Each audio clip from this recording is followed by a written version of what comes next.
overall 247 rankings. Oklahoma is number 5 overall in this class. Really, just a very very good class overall. There was no real surprises other than the obvious, and we'll certainly get into that soon. No real surprises in a negative way. Oklahoma had 24 verbals, 24 of them committed on early signing day a couple of days ago, and so.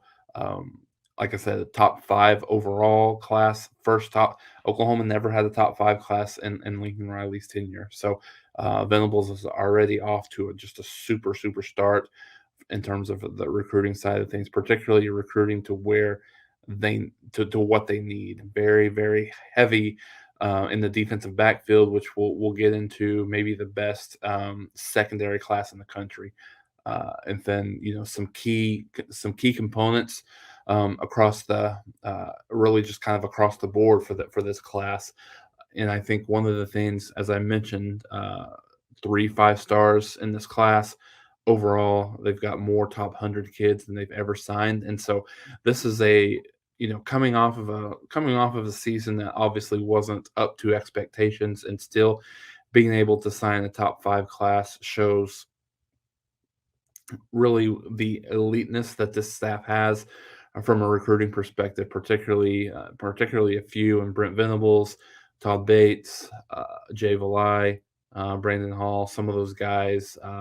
Jeff Levy as well has done a really really good job on the recruiting side of things. So let's go ahead and get into it and talk about some of the key components within this class, and not necessarily that it starts and ends with Peyton Bowen, but he is obviously the guy that a lot of us were following a lot of the day yesterday, just to see exactly what happened, and really just what a crazy recruitment. One of the more strangest ones, and we had talked about this, if you guys have caught our show leading up to this a lot, where Oklahoma was really in the forefront of Peyton Bowen. He visited him somewhere in the neighborhood of 9 to 10 times over the last year. So, to take it from the beginning, he was a guy that liked OU kind of from the beginning, but Lincoln Riley and his staff never really recruited him. So, he felt, kind of led to go to Notre Dame and make that commitment to Notre Dame. And so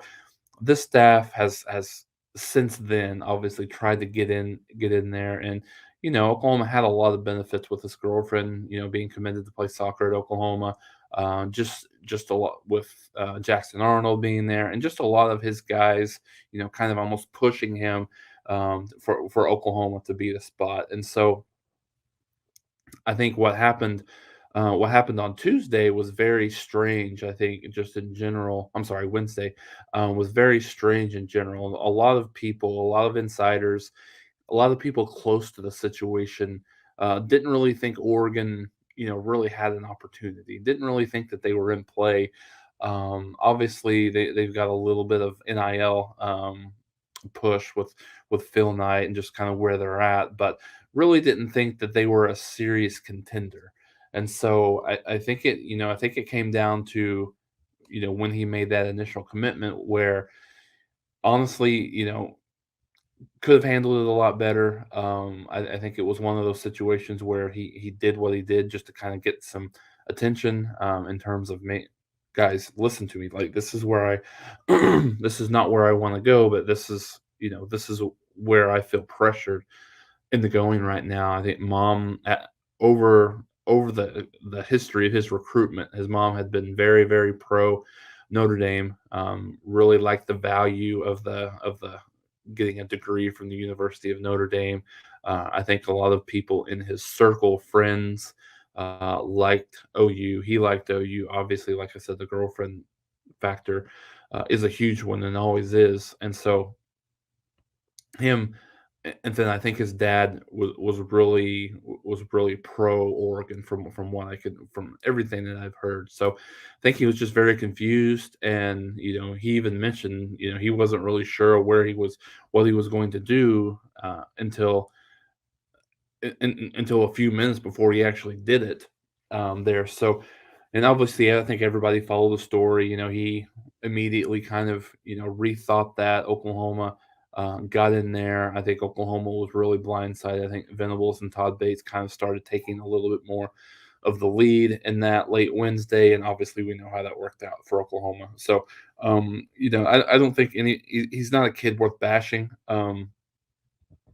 Obviously, I know that there was a lot of people on social media kind of bashing him and not necessarily wanting him to be here if this is the kind of kid that he is. And so I don't think it's anywhere of that situation. I think he's an 18-year-old kid that was genuinely confused and torn and, kind of spread thin in terms of kind of where he wanted to go, and trying to please everyone. And I think at the end of the day, I tweeted this out. Girlfriends are still undefeated, but I think overall, I think being with Jackson Arnold, being one of his best friends, and just overall just trying to find it. And he even mentioned this in a social media post. He was always really trying to find a way not to go to Oklahoma, where I think at the end of the day, that's where his heart was. So really, really big time get for Oklahoma. Another 5-star kid, top 15 overall, one of the best number two overall safety in the country.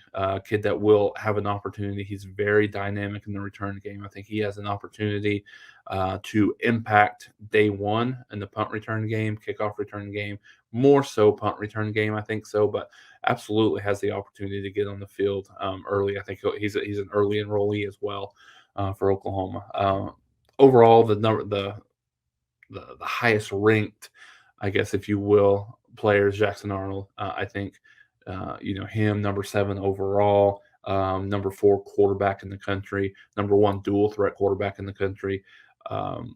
He's been high on Oklahoma for a long, long time. He's been one of those guys that's very pivotal in Oklahoma's recruitment, just in general for some of those other kids. And then uh, just just where he's at, I think, had over 50, I want to say, I believe it was 57, 55, or 57 total touchdowns this year. Only a few interceptions, I believe 3 interceptions for the entire year. So he's a guy that's probably as ready to play as a true freshman as very few Oklahoma players had.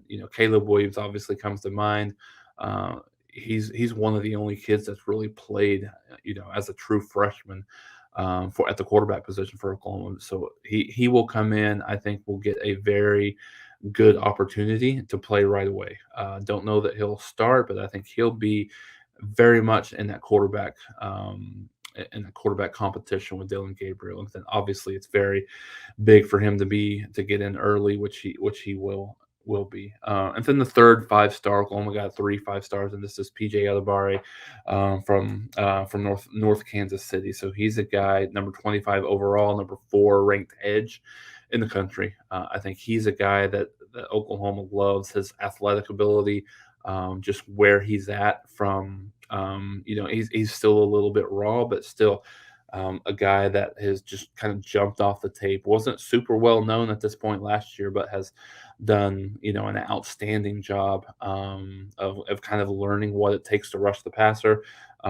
Outstanding, like I said, just great upside for him as we conclude the 5-star gets for Oklahoma. So, and then I know there was a lot of discussion on DJ Hicks. I think that the staff put in, I mean, just a ton of work on this kid. And I think at the end of the day, it was one of those situations where, unfortunately, Oklahoma wasn't able to make it work.